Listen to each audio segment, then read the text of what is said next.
एक बार की बात है, एक गांव में एक आलसी औरत रहती थी। उसका नाम राधा था। वह हमेशा अपने कामों से बचती रहती थी और दूसरों से हमेशा काम करवाती रहती थी।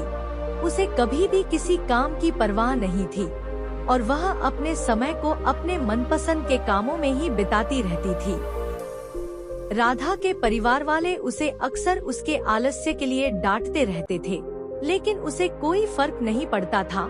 वह हमेशा उनके आलस्य का उत्तराधिकारी होती थी और किसी भी काम को करने के लिए तैयार नहीं थी।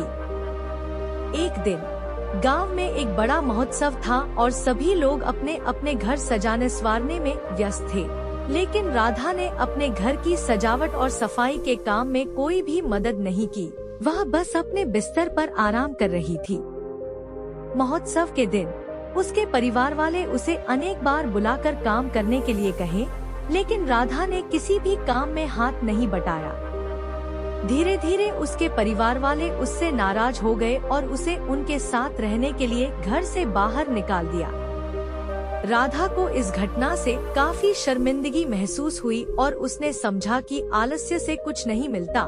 उसने तय किया कि अब से वह मेहनत करेगी और अपने कामों को सचेती से निभाएगी। राधा ने एक नौकरी ढूंढी और मेहनत करके अपने जीवन को सुधारने का प्रयास किया।